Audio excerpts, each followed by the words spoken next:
बड़ी खबर अब ईरान से आना शुरू हो गई है और ईरान के ज़रा ब्लॉग की तरफ से जो खबरें सामने आ रही है उन्होंने डोनाल्ड ट्रंप के दावों को मुस्तरद कर दिया है। अभी न्यूज़ रूम से जो राजेश बता रहे थे अब ऑफिशियली अभी स्टेटमेंट आना बाकी है, लेकिन जो गैर सरकारी मीडिया वहां पर है, प्राइवेट एजेंसियां या चैनल्स काम कर रही हैं ईरान के अंदर, उन्होंने दफ्तर खारजा ईरान का हवाला देते हुए साफ कर दिया है कि ईरान ने किसी भी तरीके से कोई एंडोर्समेंट डोनाल्ड ट्रंप की प्रेस कॉन्फ्रेंस को नहीं करना है और रिजेक्ट कर रहे हैं इस क्लेम को कि सरेंडर होगा यूरेनियम, ट्रांसफर होगा यूरेनियम, न ट्रांसफर होगा न सरेंडर होगा।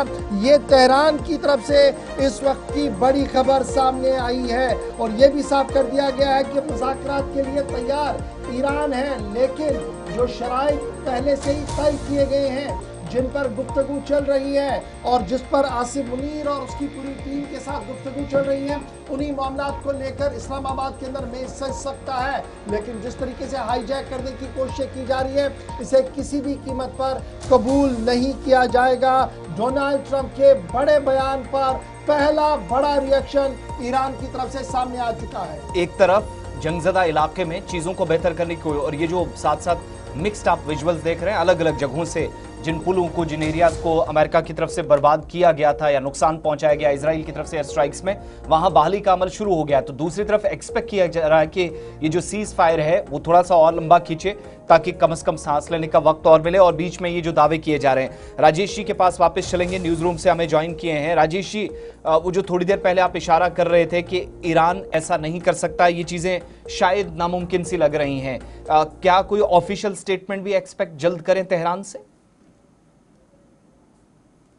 हमें नहीं करना पड़ेगा, हो सकता है भारत के समय के अनुसार 12 या 2 बजे से पहले ईरान की तरफ से कोई ऑफिशियल स्टेटमेंट आ जाए कि हमने तो ऐसा कोई करार ट्रंप के साथ किया ही नहीं।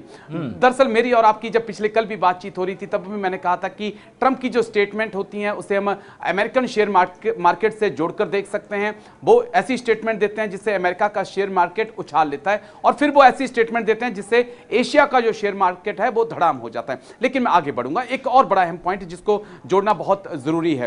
अगर ट्रंप कह रहे हैं कि सब कुछ चंगा है, ईरान सीज फायर के लिए तैयार हो चुका है, इनरिच यूरेनियम देने के लिए तैयार हो चुका है, तो उनके रक्षा मंत्री पीटर हेगसेथ थे क्यों कह रहे हैं कि हमें ट्रंप का इंतजार है, फिर हम जंग के लिए तैयार हैं, और क्यों C-17 ग्लोब मास्टर में भर भर कर हथियार मिडिल ईस्ट में पहुंच रहे हैं? क्या जो हथियारों को नुकसान हुआ है उनकी भरपाई की जा रही है या मिडिल ईस्ट को एक नई जंग के लिए तैयार किया जा रहा है? हमें इस लिहाज से भी सोचना होगा। बहुत कुछ डिपेंड करता है कि तेहरान से मुनीर क्या मैसेज लेकर पहुंचते हैं वॉशिंगटन और क्या वो व्हाइट हाउस में मैसेज देते हैं। उसके बाद मुझे लगता है कि स्थितियां साफ होंगी, लेकिन दुनिया उम्मीदों पर आसिफ कायम है। सबसे बड़ी उम्मीद जो इजराइल और लेबनान के बीच जो सीज फायर हुआ है 10 दिन का सही, लेकिन एक 30-40 साल की लड़ाई के बाद दोनों देश आमने सामने टेबल पर बैठे और सीज फायर के लिए तैयार हुए, ये एक ऐसा पॉइंट है। दूसरा, यूरेनियम को लेकर क्या ईरान तैयार हो चुका है? अमेरिका नहीं तो क्या रूस को ये यूरेनियम दिया जा सकता है? एक हल इसका ईरान को, अमेरिका को खोजना होगा।